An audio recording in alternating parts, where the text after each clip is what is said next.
This is Special Report.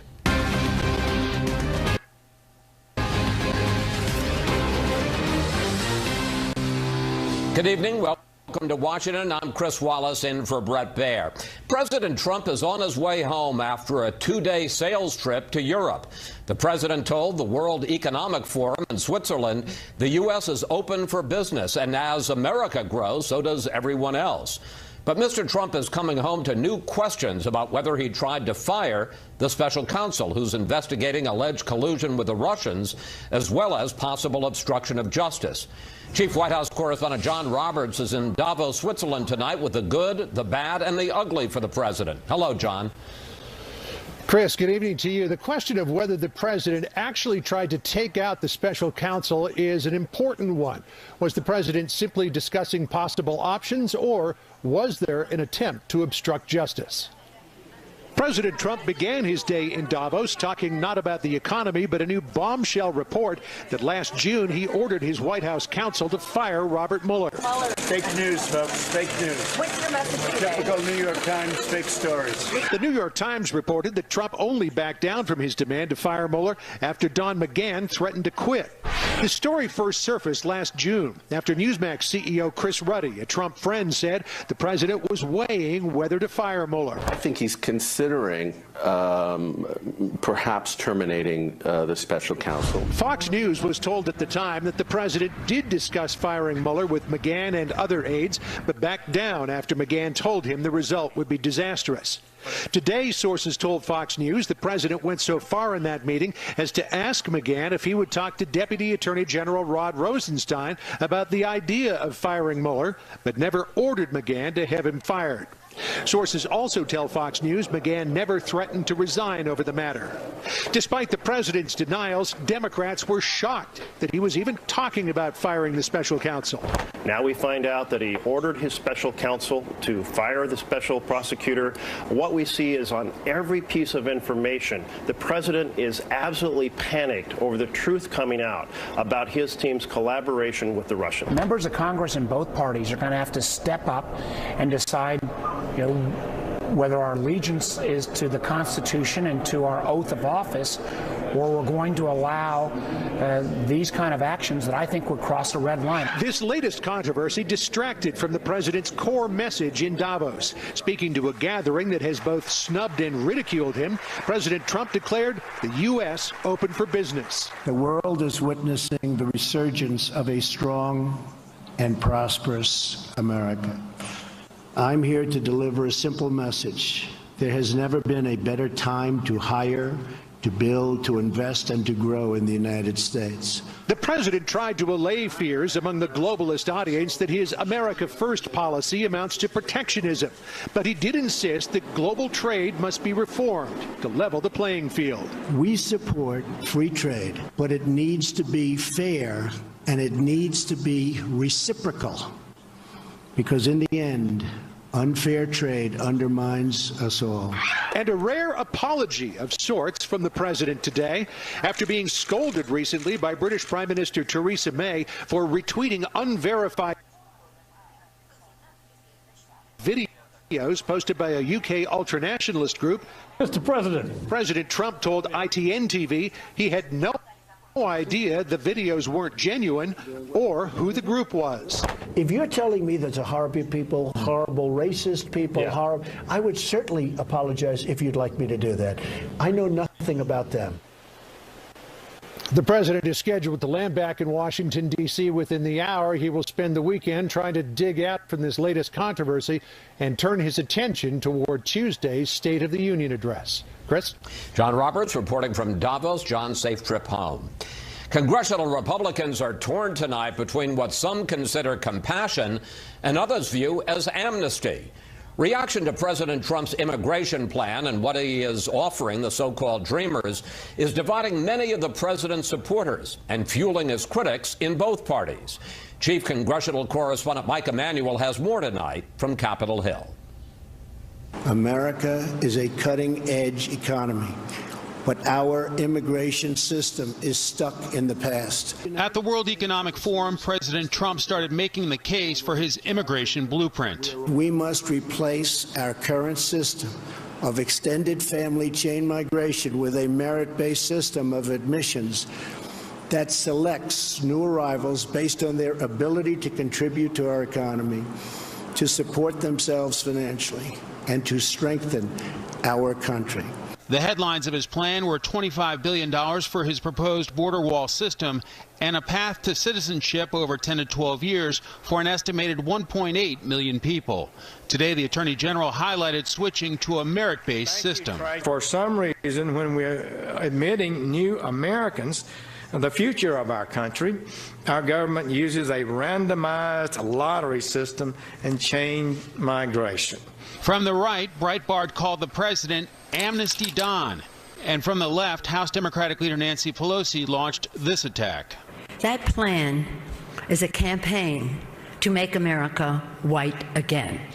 It's a plan that says over 50% of the current legal immigration will be cut back, that many people will be sent out of the country. The Senate Democratic leader, Chuck Schumer, got into a Twitter feud with the president today. Schumer tweeted, "Unfortunately, this plan flies in the face of what most Americans believe."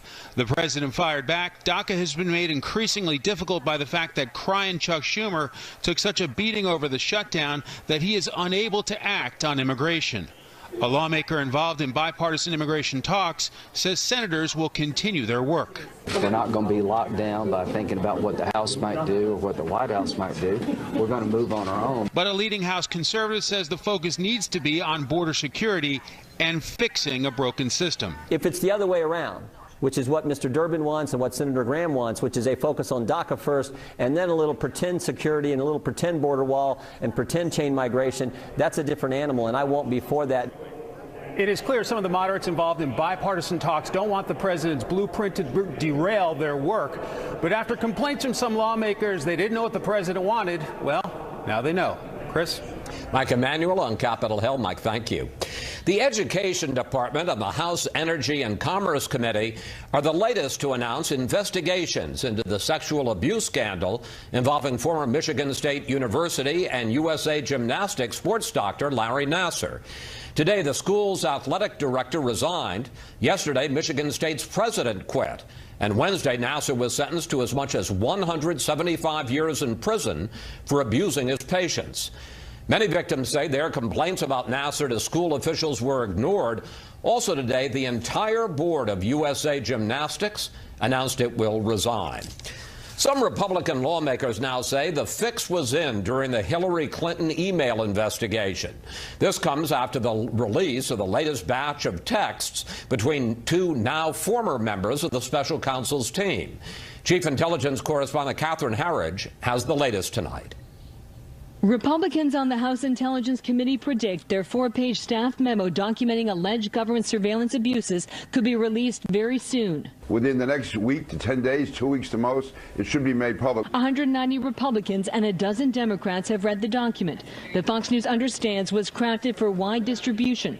Sensitive information was kept to a minimum and limited redactions are needed. There's nothing in there at all which could tip an enemy off as to what methods we use or any sources we have. The committee's ranking Democrat, Adam Schiff, drafted his own memo and joined forces with senior Senate Democrat Dianne Feinstein. They want Facebook and Twitter to investigate claims the Release the Memo hashtag was the top trending hashtag among Twitter accounts believed to be operated by Kremlin-linked groups. As momentum to release the House Intelligence Memo builds, texts recently made public seem to reinforce Republican concerns about FBI senior leadership under former Director Comey. Before we got these text messages, we all suspected the fix was in on the Clinton investigation. Now that we've seen these text messages, we know the fix was in. Republican Senator Chuck Grassley released text messages from February 2016 that suggest now demoted FBI agent Peter Strzok and reassigned FBI lawyer Lisa Page fretted about the impact of a rigorous investigation of Hillary Clinton and the mishandling of classified information. Page writes, "One more thing. She might be our next president. The last thing you need is going in there loaded for bear. You think she's going to remember or care that it was more DOJ than FBI?"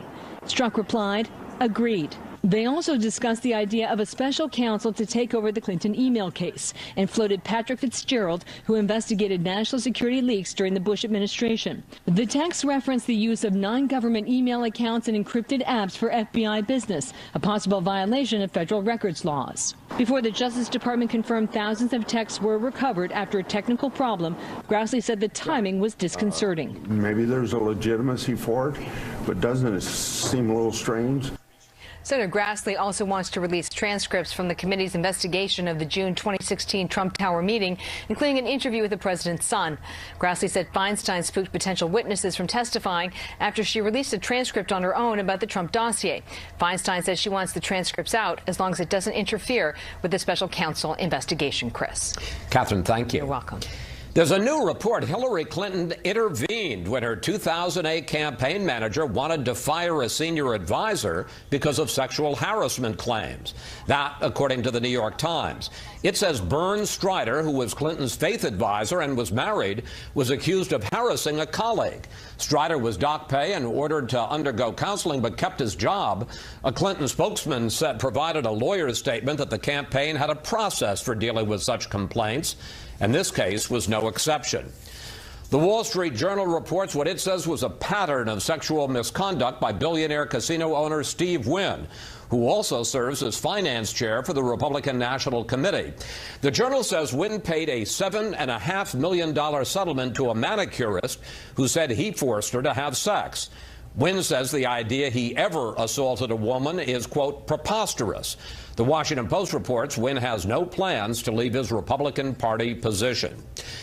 Some conservatives in Alabama say a bill calling for an end to marriage licenses is a surrender in the fight for traditional marriage. Supporters of the measure say it's the most realistic way to deal with our changing culture and the law. Correspondent Jonathan Seri looks at both sides tonight from Montgomery, Alabama.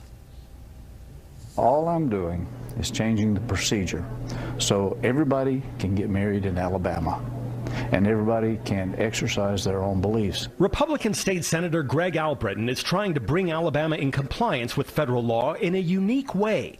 He's introduced a bill to drop the state's requirement for a marriage license and ceremony and allow couples to marry by submitting an affidavit.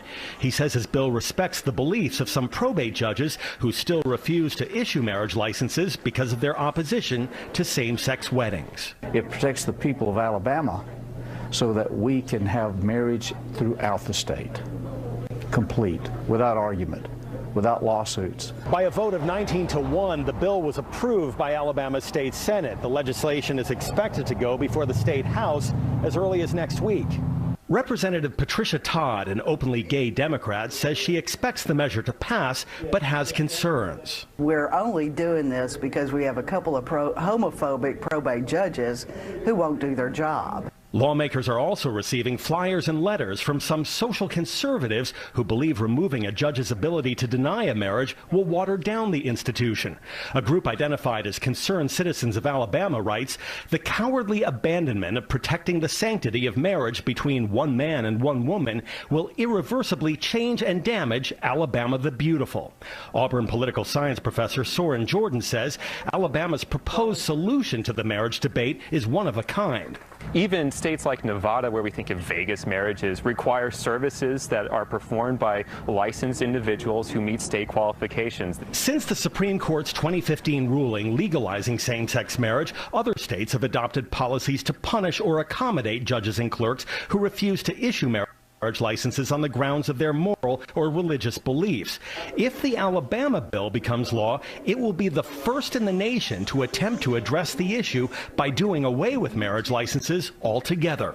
In Montgomery, Alabama, Jonathan Seri, Fox News. Massachusetts Congressman Joseph Kennedy III will deliver the Democratic response to President Trump's State of the Union address on Tuesday. Party leaders say Kennedy, the grandson of Robert F. Kennedy, is a fighter for working Americans. You can see the president's speech and Kennedy's response live Tuesday here on Fox News Channel. Up next, whatever happened to all those reforms that were supposed to take place at veterans' hospitals? First, here's what some of our Fox affiliates around the country are covering tonight. Fox 5 in New York, as the defense lawyer for drug kingpin Joaquin El Chapo Guzman says his client promises not to kill any jurors during his upcoming trial. Guzman's attorneys are arguing against a prosecution request for special protection for jurors. They say that gives the impression Guzman is dangerous and guilty. Fox 13 in Tampa, as all 67 counties in Florida report flu activity and widespread absences from school. Gulf County in the Panhandle has closed all of its schools so they can be sanitized. The CDC says the flu has killed at least 30 children nationwide. And this is a live look at Honolulu from Fox KHON. The big story there tonight, the state employee who mistakenly sent that alert about an imminent nuclear attack is refusing to cooperate with negotiators. State officials say the worker, who has been reassigned, is no longer talking after giving an initial statement. The false alarm earlier this month was not corrected for 38 minutes. That's tonight's live look outside the Beltway from Special Report. We'll be right back. Tonight's Whatever Happened To segment, we go back to the facility at the center of the veterans' health care scandal. Viewer Steve Spencer asked us, whatever happened to common sense and decency for veterans that fight so hard for the freedoms we all enjoy? Correspondent Will Carr has some answers tonight from Phoenix. 4 years after scandal rocked the VA, President Trump continues to pledge that care will improve for veterans. We've already made tremendous strides in delivering for our veterans, including passage of long-awaited veterans accountability legislation. In fact, the VA's end-of-year internal ratings show significant gains for many hospitals. But in Phoenix, considered ground zero in the 2014 scandal after dozens of veterans died while waiting for care, the facility once again ranked as one of the worst in the country in 2017. The report gave Phoenix 1 out of 5 stars for the second year in a row. We are worlds away from where we were in 2014. I think it's, the veterans were regaining their trust, even though it's one veteran at a time. Rima Nelson, the 7th director to run the Phoenix VA since the scandal broke, took over in October of 2016. You got a 1 out of 5 the year before, so when you talk about trust, when you talk about the thoughts of the veterans here in Arizona, why are the improvements not happening faster? They need to happen. We all know that. And we still have a lot of work to do. Our work is incomplete. Nelson touts a dramatic drop in patient wait times, slashing the duration to get an appointment over the last year from an average of 30 days down. Truly disappointed in the continued poor performance at the Phoenix VA. Clearly, greater oversight is necessary. I am disappointed because we're not where we are. I mean, we want to rate ourselves a 10. We're not there yet. We have a lot of work to do. Would you feel comfortable getting your health care at the facility here? Absolutely. I would absolutely be comfortable getting my health care here. And now some veterans, once wary of the facility, feel the same. I would almost have to say I used to feel like I was coming to the DMV. And if anybody's familiar with the DMV, you know it's a stressful thing. Army veteran James Fawbush has received health care in Phoenix since 2004. Things have gotten a lot better as far as seeing providers, the wait time, prescriptions, getting notifications through emails. Another positive out of Arizona, one of the original Phoenix whistleblowers, Brandon Coleman, has been promoted to the new VA Office of Accountability and Whistleblower Protection in D.C. We're taking a proactive approach instead of a reactive approach, and that's a big change. Coleman is now traveling across the country to meet with VA whistleblowers to hear their complaints. We didn't have anything like this 2-3 years ago when I was going through my stuff. It was just me versus the world. We're all in this together. We have a mission to serve veterans, and it's taking all of us to be able to achieve that mission. The director of the VA here in Phoenix says she has the resources she needs to turn things around, but says where there's a lot of room for improvement is with public perception, and there's going to be a major emphasis on communicating with the community moving forward. Chris. Well, thank you. Fighting since 2014 has pushed the Arab world's most poverty-stricken nation to the brink of disaster. The U.S. is encouraging Saudi Arabia to do more to help Yemen. And President Trump is making it a point of emphasis in his foreign policy.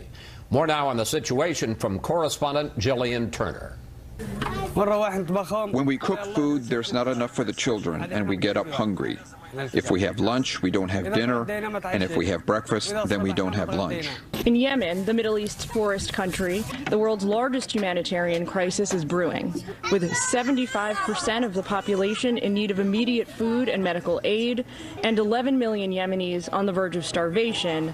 The UN warns of the largest famine the world has seen in decades. A senior administration official tells Fox News it's a top-tier priority for President Trump personally. The president was very concerned about the humanitarian issues taking place in Yemen, the risk of cholera and the starvation that was taking place. A 4-year-old civil war raging on in Yemen, pitting Saudi Arabia, a U.S. ally, against Iran in a violent proxy conflict. The president's congressional allies are hopeful he'll seize this moment to leverage the U.S.-Saudi friendship. To his credit, the President of the United States on December 6 spoke up about this issue very clearly and indicated that the Saudi behavior must improve. Saudi Arabia's military continually threatening to impose blockades at Yemen's ports, which run contrary to international law and U.S. national security interests. But a hopeful sign this week as the Saudis rolled out a new humanitarian plan for the country. Humanitarian groups say President Trump must do more to assuage suffering and insist the situation demands urgency. And now administration officials are working overtime behind the scenes to keep Saudi Arabia's aid blockade lifted. The international community is standing anxiously by to see whether President Trump can cut a deal that prevents this crisis from becoming a catastrophe. Chris? Jillian, thank you. Up next, does the president's America First policy help or hurt American consumers?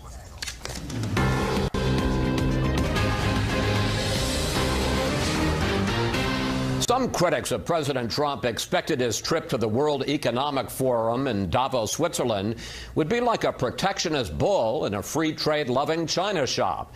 But there are still many questions about the president's trade policy and just what America First really means.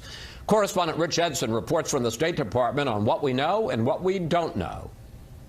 President Trump promised to dramatically change what he's called a rigged international trade system. He affirmed that commitment today at the World Economic Forum. We will enforce our trade laws and restore integrity to our trading system. Only by insisting on fair and reciprocal trade can we create a system that works not just for the U.S., but for all nations. Consumers, workers, and businesses are waiting for the president's full trade policy to emerge, questioning whether President Trump plans to launch an assault on longtime U.S. open trade policies. We see a lot of tough talk. We see a lot of independent United States going to go it alone. And that's been helpful in that it's really shaken people up. It's really gotten them to look at new ways of the old institutions. But at the same time, we also need to modernize and improve these trading relationships. And soon, key decisions on trade. The Trump administration will decide whether to institute restrictions on imported steel or aluminum. The White House is also pushing changes to NAFTA, with officials throughout North America watching. Sure, let's posture, let's negotiate, let's come up with a good deal, but under no circumstances can the local government sit back and watch the federal government destroy our economies. Officials are also considering penalties against Chinese imports for stealing American trade secrets. The United States will no longer turn a blind eye to unfair economic practices, including massive intellectual property theft. The question is, what actions do we take, and are those actions effective in changing Chinese behavior, or do they lead to retaliation or imitation by other countries, imposing trade sanctions on each other, creating a trade war? And higher prices for American consumers and businesses, though some of the president's supporters claim it would also remedy decades of trade abuse and address a more than $700 billion annual trade deficit. Then there's Capitol Hill, where Republicans generally support free trade, though several top Republicans have expressed concern with President Trump's trade approach, especially when the president says he's going to pull out of NAFTA. Chris? Rich Edson reporting from the State Department. Rich, thank you. The Democratic governors of New York, New Jersey, and Connecticut say they are forming a coalition against President Trump's tax cut law and plan to sue. They say the new law discriminates against states with high-income residents, states that also happen to vote Democratic. Other states are said to be mulling legal action as well. Another huge day for stocks with new record closes all around. The Dow surged 224. The S&P 500 was up 34. NASDAQ jumped 95. For the week, the Dow rose more than 2 percentage points. The S&P 500 was up 2 1/4. NASDAQ gained 2 1/3. Tonight, a look at a segment of the workforce that seldom gets much attention but has a big impact. Deirdre Bolton of Fox Business Network reports on freelancers. Every month, the Department of Labor releases jobs data. As of 2017, the unemployment rate is holding steady at a 17-year low of 4.1%. American employers hired more people than they fired, extending the longest ever stretch of job growth on record. In these statistics, there is one big group hiding in plain sight: freelancers. The government has difficulty in counting exactly how many flexible workers participate in the U.S. economy because with their entrepreneurial spirit, some also have full-time jobs or part-time jobs. It makes them difficult to categorize. Where government figures are cloudy, private companies make them clear. The workforce has become really flexible. More and more employees out there want to be working freelance. Right now, estimates are about 53 million Americans are working freelance right now. That's 34% of the American workforce. And projections are that half of all Americans could be working freelance by the end of the decade. Another private study conducted by Edelman Intelligence shows that the freelance American workforce is contributing $1.4 trillion to the U.S. economy, an increase of almost 30% since last year. Companies such as WeWork have built an entire business model catering to the freelance economy. The third largest startup in the U.S. has a valuation of $20 billion. It rents office space on demand. Entrepreneurial workers can rent space for $45 a month. Workers have furniture, snacks, a fridge, a coffee machine, and a sense of community that some freelance workers occasionally want. In-demand freelance skills such as computer programming or language translation can make at least double the national average salary of $50,000 a year, but they must also save for their own retirement and pay for their own health care benefits. Most readily accept these risks. Working for another company, especially in this economy, is even more risky because you're dispensable. They can get rid of you whenever they want. When you're an entrepreneur, you create your own destiny. What is clear, the concept of stability is being redefined. Chris? Deirdre, thank you. President Trump says he did not try to fire the Russia special counsel. We'll ask the panel about that and the president's trip to Davos when we come right back.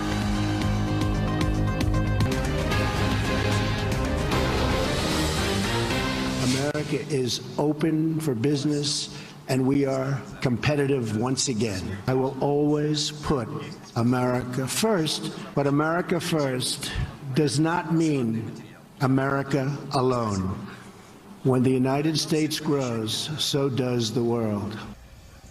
President Trump acting as salesman-in-chief at the World Economic Forum in Davos, Switzerland today. Let's bring in our panel: Byron York of the Washington Examiner, Rachel Bade from Politico, and Charles Lane of the Washington Post. Well, this was always an odd fit. The man preaching America first, speaking at the World Economic Forum to maybe the greatest concentration of globalists in the world. Byron, how did the president do? I thought he did a good job. I thought it was a good speech. He did what he wanted to do, which was promote American business, promote his own economic record, which of course he wanted to talk about. I thought he had a memorable phrase saying America first does not mean America alone. And on the issue of trade, at some point some of the people there are going to have to accept that he does have a point about some things. An IMF official actually at Davos came out and said, as far as China is concerned, Trump is making a point that needs to be heard. So I thought the trip to Davos, putting aside all the other stuff back in Washington, was a success. Well, let me pick up on what I think clearly is the most delicate subject at any meeting like the World Economic Forum, and that is trade, especially the same week that the president slapped tariffs on the import of solar panels and washing machines. Here's what the president had to say about trade. We support free trade, but it needs to be fair and it needs to be reciprocal. The United States will no longer turn a blind eye to unfair economic practices. Chuck, how do you think the president did on trade, and do you think he reassured a lot of those foreign leaders who were very concerned about protectionism? I think he did one thing that was important for his own cause, which was to, in a way, come back after Xi Jinping went and sort of took the thing over last year and show the flag and speak in his own voice directly to these people and make the case for his own policies. But like always when he says free but fair, people want to know the specifics, and there weren't a whole lot of specifics. What they have seen, as you mentioned, that there were a couple of punitive tariffs, admittedly very focused and temporary ones, which send a certain signal. And then over here, he's in the middle of this NAFTA renegotiation with Mexico and Canada. And I think a typical Davos response to that was probably something like, well, this is nice to hear, but we're waiting to see what comes out of these talks in Montreal to see what really kind of flesh there's going to be on the bones of this policy. And it's interesting on TPP because the president who pulled out of the Pacific Trade Partnership said when he was in Davos, well, I'd be willing to come back in, but the 11 other nations have made a deal and they don't sound particularly anxious to have him back in any more than the Paris Climate Accord people. They have already moved on, and that is yet another reason why the NAFTA piece is so important, because it's going to be his specifics, his answer, his model that will tell people what the U.S. alternative is. As so often happens when the president is on a trip overseas, his visit was somewhat overshadowed by news here at home, especially this headline. Let's put up right here. This was in today's New York Times, the report that the president ordered Special Counsel Robert Mueller be fired last June and only back down when his top White House lawyer Don McGahn threatened to quit. Rachel, what's the reaction been on Capitol Hill to this story? So the president called it fake news, but a lot of my sources, even Republican sources on the Hill, do believe it's true just because there were so many reports back in June and people on the record saying he was actually thinking about this. But look, Republicans are actually not up in arms right now. That's because this happened 7 months ago, and ultimately he did not fire Mueller and did not move against him. So let me just interrupt for a second. Let's put up a picture because we actually have a little breaking news right now, and let's do it. There you see the gangway being brought up to Air Force One. The president has just landed at Andrews Air Force Base, or I guess I should say Joint Base Andrews, back from his trip to Davos. Made his speech there earlier today, and through the magic of that beautiful airplane, is back on American ground. Why don't we keep those pictures up, and Rachel, you keep talking.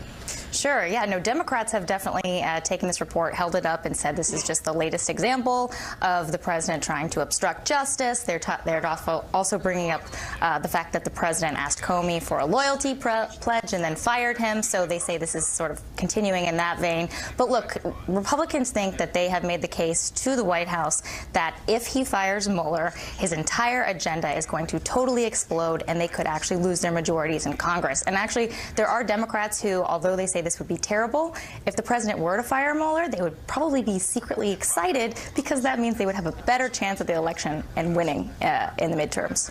Byron, the special counsel reportedly was told about this incident, at least according to the New York Times, in his interviews with current and former White House officials. And, you know, that's one of the key things. We don't know what he's learned in all these interviews with all these people that he's done for so many months now. But if this is true, does this help him build a case, and does this help in terms of proving intent, which is very important, on the issue of obstruction of justice? Well, the first thing it does is it does show you just how much this is moving toward the idea of obstruction of justice. Don McGahn, the White House counsel, comes out as the hero in this case, the one who put his job on the line to make sure the president didn't go through with this self-destructive act.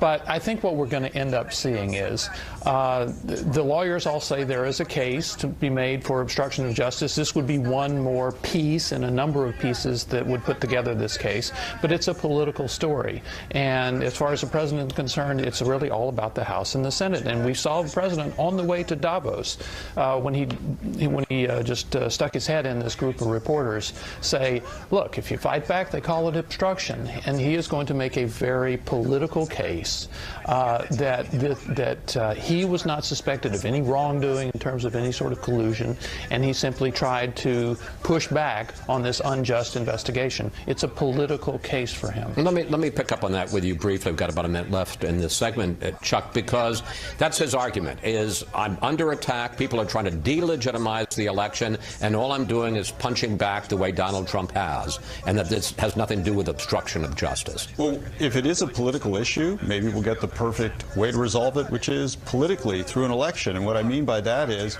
possibly this Mueller charge, whatever it is, will come out in May or June. It's possible that he won't, indeed more than possible, he won't indict, but rather just sort of present it to the Congress to see if they want to do something about it. And then the Republicans and Democrats can have it out in a campaign over, well, do you want to elect a Democratic House to impeach this president? And that might be what the entire or much of the campaign turns into. Rachel, quickly. Yeah, I think that the midterm elections are going to be largely about Russia, and I think that that's exactly what we're really? You think more than about the economy and the state of the country? Well, the Democrats will make it about Russia. Well, they're and the fighting. The Democrats want to make, some want to make it about Russia, some of them want to focus on the economy. It's something they're currently actually bickering over. Well, I think people are going to want to hear, there we see the president making his way. I guess, you know, it's always interesting. When I was at ABC, they used to have a bet on Inauguration Day that you could try to get through the day without saying making his way. But whenever it's the president, that's an expression you never use. We use.